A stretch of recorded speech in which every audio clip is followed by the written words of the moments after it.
Bienvenue dans l'arène du débat sportif. Bonjour chers supporters et bienvenue de nouveau dans notre espace d'échange. Ici, on ne distribue pas des likes par réflexe. On distribue des vérités. On ne cherche pas l'unanimité, on cherche la lucidité.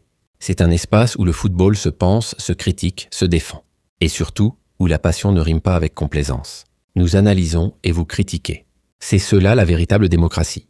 Alors abonnez-vous. Le football, c'est aussi une agora. Et dans cette agora, chaque voix compte. Même celle qui dérange. Même celle qui bouscule les idoles. Personne ne doit être d'accord à 100% l'unanimité. Même Jésus-Christ ne l'a pas réussi. Alors pourquoi exiger le silence quand on parle de Mbemba ou de Desabre? Le débat est sain. Le désaccord est fertile. Et le Congo mérite des supporters qui pensent, pas qui répètent. Quand la vérité dérange les fidèles. L'amour du foot dépasse les sentiments. Par contre, ici, nous avons une manière de faire qui dépasse la compréhension de certains. Et parfois ça pique fort. Parce qu'on ne caresse pas dans le sens du vent. On gratte là où ça démange. Et on met le doigt là où ça fait mal. C'est ça le vrai journalisme sportif. Surtout ceux qui soutiennent aveuglément, même lorsque Desabre écarte Pululu pour des joueurs manquant de temps de jeu. Pululu est en forme, il marque, il joue. Mais il est ignoré. Et ceux qui défendent cette décision sans argument défendent l'indéfendable. Ou lorsque Masuaku est titularisé, alors qu'il n'a pas encore eu autant de temps de jeu que Joris Kayembe. Kayembe joue en Ligue Europa, il performe, il est régulier. Masuaku, lui, peine à retrouver du rythme. Et pourtant, c'est lui qu'on aligne. Où est la logique? C'est pourquoi le slogan par défaut d'être américain « Soyez au moins congolais » existe. Parce qu'un Congolais, c'est un esprit libre, un analyste instinctif, un stratège de rue. Il ne suit pas les tendances, il les crée. Il ne répète pas, il questionne. Parce qu'un Congolais réfléchit de manière très unique, du jamais vu au monde. Et c'est cette singularité qui fait notre force. Notre football ne doit pas être une copie. Il doit être une voix. Mbemba et Desabre. Intouchables ou critiquables. Tu exprimes la vérité avec des arguments solides. Mais dès que ça tape sur Mbemba ou Desabre, tu es vite attaqué. Comme si la critique était une trahison. Comme si le débat était une menace. Pourtant, Mbemba lui-même sait qu'il n'est pas encore à son meilleur niveau. Aujourd'hui, quand vous dites que Mbemba n'est pas encore à son meilleur niveau, tu fais face à des réactions négatives. Mais les chiffres parlent. Les performances parlent. Et même Mbemba, dans son humilité, reconnaît qu'il a encore du chemin à faire cette saison. Avant d'ouvrir la boîte, j'invite toujours les nouveaux spectateurs à rejoindre notre communauté sportive en s'abonnant. Parce qu'ici, on ne vend pas du rêve. Chaque abonné est un soldat de la vérité sportive. Mais attention, si vous ne déclenchez pas la cloche de notification, vous risquez de passer à côté des vidéos diffusées en temps réel. Et dans le football, l'info en retard, c'est comme une passe mal dosée, ça coûte cher. Le dossier RDC Soudan entre la rigueur et le stratégie. En ce qui concerne le dossier de la RDC Soudan, les nouvelles sont encourageantes pour la RDC. Ce n'est pas juste une plainte, c'est une démonstration de rigueur. La RDC a décidé de jouer selon les règles. Et cette fois, elle les maîtrise. Je ne pense pas que ce soit le cas pour les Sénégalais, qui ont pourtant triomphé à Kinshasa. Eux, ils observent, ils commentent. Mais ce dossier ne les concerne pas. Pourtant, leur regard trahit une certaine nervosité. Malgré que le dossier RDC Soudan à la FIFA ne concerne pas le Sénégal, ils ont un œil regardant sur ce feuilleton. Parce que chaque décision peut rebattre les cartes. Et dans le football africain, les coulisses sont parfois plus décisives que le terrain. 3 bonnes nouvelles pour la RDC. La première bonne nouvelle. La RDC a suivi toutes les procédures en respectant les délais imposés par la FIFA. Pas de retard, pas d'oubli. Juste de la rigueur. Et ça, c'est nouveau. Et ça fait du bien. La RDC a fourni toutes les preuves nécessaires. Passeport finlandais, photo d'entrée sur le terrain, accusé de réception de la CAF. Un dossier béton. Sans faille. Sans zone grise. C'est comme ça qu'on défend une nation. La deuxième bonne nouvelle, la FIFA et le TAS ont jugé le dossier fondé et recevable. Ce n'est pas une plainte de frustration, c'est une requête légitime. Et elle avance. La troisième bonne nouvelle, la FIFA a informé la Fédération soudanaise de football. Le message est clair, l'autorisation ne suffit pas. Il faut respecter les procédures. Et cette fois, le Congo a pris les devants. Dossier RDC Soudan, quand la loi parle plus fort que les émotions. Ce joueur devait utiliser son passeport de nationalité soudanaise. Mais le retard dans la délivrance a posé problème. Et dans le football de haut niveau, un détail administratif peut devenir une bombe réglementaire. Le Soudan a tenté de contourner le timing, mais la FIFA ne joue pas avec les délais. Même si l'équipe technique soudanaise a décidé de l'aligner. C'est là que l'erreur s'est glissée. L'intention ne suffit pas. Il faut des documents, des preuves, des autorisations. Et le terrain ne pardonne pas les approximations. 4e bonne nouvelle. Le Soudan baisse les bras, après avoir vu ses rêves s'envoler. Le champ est libre. Le Soudan semble désormais moins préoccupé par cette situation, ayant réalisé que leur qualification est devenue impossible. Quand l'espoir s'éteint, la tension redescend. Et c'est là que la RDC peut avancer sereinement, sans pression extérieure. La RDC peut s'attendre à des nouvelles positives dans un avenir proche. Parce que, cette fois, le dossier est solide. Et la FIFA veut rétablir l'ordre, même si cela ne fera pas plaisir à tout le monde. Ce qui ne sera pas du goût de nos frères sénégalais, car un reclassement pourrait bouleverser les équilibres. Et le Congo, longtemps relégué, pourrait reprendre sa place légitime. La loi, rien que la loi. La loi prévaut, mais elle doit être respectée. Et la RDC n'a pas triché. Elle a suivi les règles, respecté les délais, fourni les preuves. C'est une victoire de la rigueur, pas du favoritisme.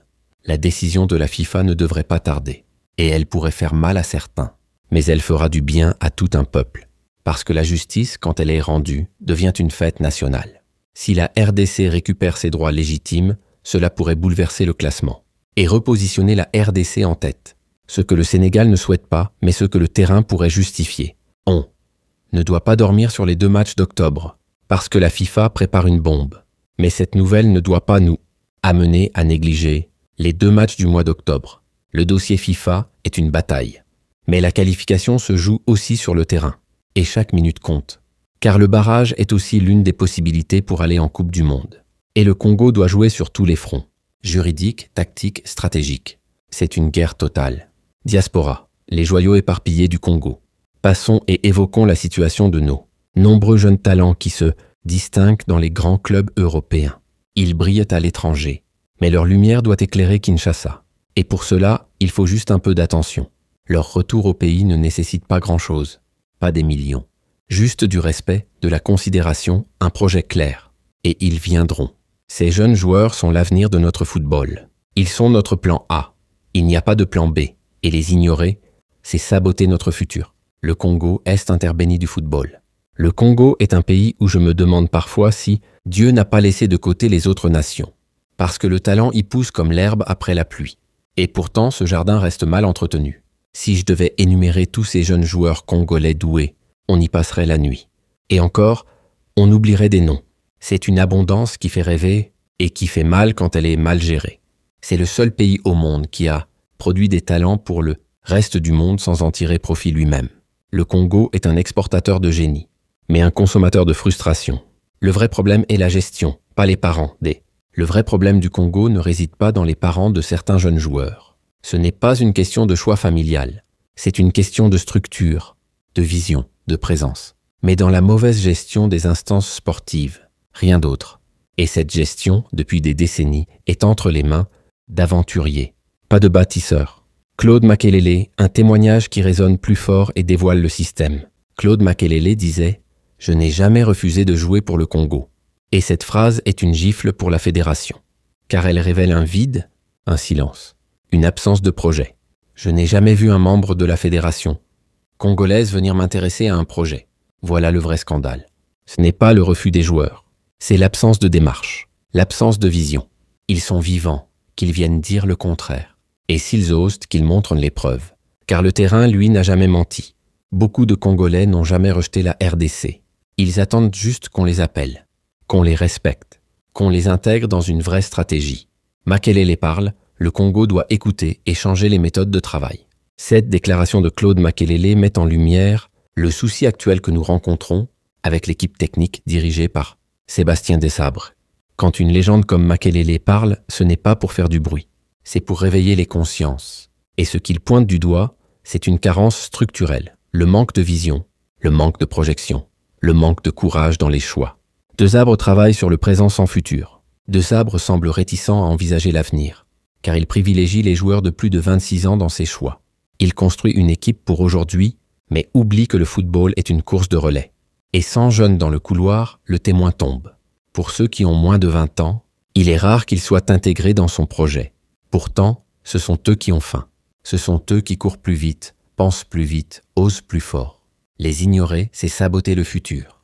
Notre équipe technique semble se concentrer uniquement sur le présent, sans véritable plan à long terme. Et un staff sans vision, c'est comme un pilote sans GPS.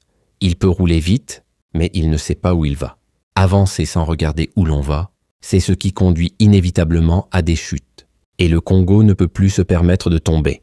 Il doit apprendre à voler. La jeunesse brille, mais il reste ignoré par les décideurs.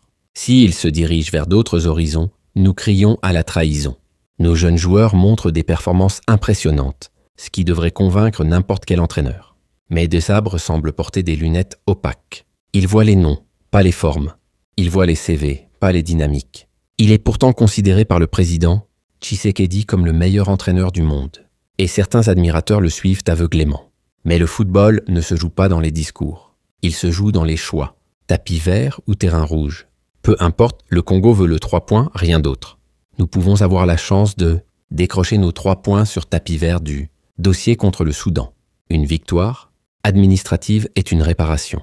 Mais elle ne remplace pas une victoire tactique. Notre priorité est de remporter nos 2 prochains.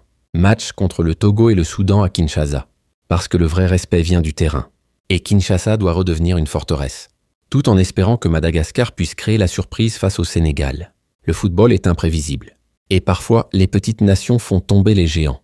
Paris-Brunner, un nom à retenir. Un talent qui est maintenant dans le miroir. Un futur léopard binationaux. A été titularisé pour la première fois avec son club à l'AS Monaco. Et ce n'est pas un hasard. C'est le fruit d'un travail, d'un talent, d'une rage de réussir. Le jeune attaquant Paris-Brunner, allemand d'origine congolaise, a débuté en Ligue 1. À 19 ans, il entre dans l'arène. Et il ne tremble pas. Il impose. Il a disputé l'intégralité de la première mi-temps lors de la victoire contre Metz 5-2. Ce n'est pas une apparition. C'est une annonce. Le Congo a un nouveau joyau. Si à 19 ans il est doué, à 22 ans il sera un génie. Et la RDC doit l'appeler avant que l'Allemagne ne le verrouille. Un cœur congolais, une trajectoire européenne. Ce jeune joueur est profondément attaché à son pays d'origine depuis son enfance. Il ne joue pas pour le Congo par défaut. Il joue pour le Congo par amour. Il a conduit les Léopards U15 à la victoire contre le Mali. Et ce tir décisif, c'était plus qu'un but. C'était une promesse. Pour ne plus répéter les erreurs du passé, nous devons juste changer et courir derrière nos enfants, même sans des sabres. L'avenir des Léopards dépend de cette nouvelle génération. Et cette fois, il faut les encadrer, les appeler, les valoriser, pas les ignorer. Il est crucial de ne pas répéter les erreurs du passé. Kimpembe, Barcola et Nkunku. Des talents perdus par négligence, pas par refus. La liste est longue et ça pousse à réfléchir. Et à agir. Car le prochain Brunner ne doit pas nous échapper. Et vous, qu'en pensez-vous? Pour ceux qui ont suivi le match, que pensez-vous de la première titularisation de Brunner? Est-ce que vous le voyez comme un futur léopard? Est-ce que vous pensez qu'il peut porter nos couleurs avec fierté? Partagez vos opinions dans les commentaires. Parce que le débat, c'est aussi une manière de construire l'avenir. Et chaque voix compte. Junior Mwanga, le réveil des Canaris. Junior Mwanga a marqué son premier but avec le FC Nantes dimanche dernier lors du derby contre Rennes. Et quel moment pour frapper! Dans un derby tendu, mené 2-0, les Canaris avaient besoin d'un souffle nouveau. Mwanga n'a pas juste marqué. Il a réveillé tout un stade. Il a réduit l'écart à la 64e minute. Ce but, c'est plus qu'un chiffre. C'est un tournant, une injection d'énergie. Une déclaration « Je suis là et je compte ». Le but de Mwanga a revitalisé l'équipe, permettant à Nantes de décrocher un point précieux. Ce n'est pas juste un match nul, c'est un match sauvé. Et Mwanga, jeune binationaux congolais, a montré qu'il pouvait être le facteur X. Le jeune Congolais, Enzo Molebe, 17 ans, est déjà dans l'arène. À peine après avoir célébré ses 17 ans, Enzo Molebe a fait ses débuts en Ligue 1 avec l'Olympique lyonnais. Un anniversaire gravé dans l'histoire. Pas de gâteau, mais des crampons. Pas de bougies, mais des projecteurs. Et le Congo applaudit. Victoire 1-0 contre Angers, avec Molebe introduit en seconde période. Ce n'est pas une apparition symbolique. C'est une entrée stratégique. Et Lyon ne lance pas ses jeunes par hasard. C'est un moment marquant pour ce talent prometteur congolais. Il progresse vite. Il apprend vite. Et s'il continue sur cette lancée, il ne sera pas juste un espoir. Il sera une référence. C'est ça la différence entre le Congo et les autres nations africaines. Juste un peu de sérieux, boum. La RDC champion du monde. Le talent est là. Il ne manque que la structure. Et si la fédération se réveille, le Congo ne sera plus un fournisseur. Il sera un conquérant. Soutien total à Enzo Molebe. Alors, soutenons Enzo Molebe. Le Congo est derrière toi, continue sur cette lancée, petit. Parce que chaque minute jouée est une victoire pour toute une génération. Et ce soutien, c'est aussi une manière de dire « on te voit, on te croit ». Grady Diangana, La Liga découvre un technicien. Grady Diangana a disputé son premier match en Liga après son transfert à Elche. Et l'Espagne découvre un joueur élégant, précis, intelligent. Un profil rare qui peut faire basculer un match par une simple touche de balle. Il est essentiel de suivre ses performances cette saison. Car ce genre de joueur, s'il est bien encadré, peut devenir un pilier des Léopards. Mais il faut le suivre, le convoquer, le responsabiliser. Grady Diangana figure déjà parmi les présélectionnés. Et c'est une bonne nouvelle, car son état physique est au top. Et son style de jeu colle parfaitement à une équipe qui veut jouer vite et juste. Charles Piquel, prêt réussi, avenir assuré. Charles. Piquel a rapidement obtenu une place de titulaire dans une équipe en haut du classement. Ce n'est pas un hasard. C'est le fruit d'un travail acharné. Et son intégration rapide montre qu'il est prêt pour les grandes responsabilités. Il établit les bases de son prêt avec une option d'achat d'1 an. Et vu ses performances, cette option ne sera pas discutée longtemps. Piquel est en train de s'imposer. Et le Congo doit capitaliser. Mbemba, entre promesses et inquiétudes. Les fans lillois s'inquiètent. Mbemba suscite des incertitudes parmi les supporters lillois. Après plus d'1 an sans jouer, le corps parle. Les réflexes tardent. La lucidité fluctue. Et les supporters s'interrogent. Certaines faiblesses sont apparentes. Mais Mbemba reste Mbemba. Expérimenté, solide, lucide. Il promet de retrouver ses repères. Et quand il le fera, la défense du Congo retrouvera son pilier. Merci chers abonnés, à bientôt.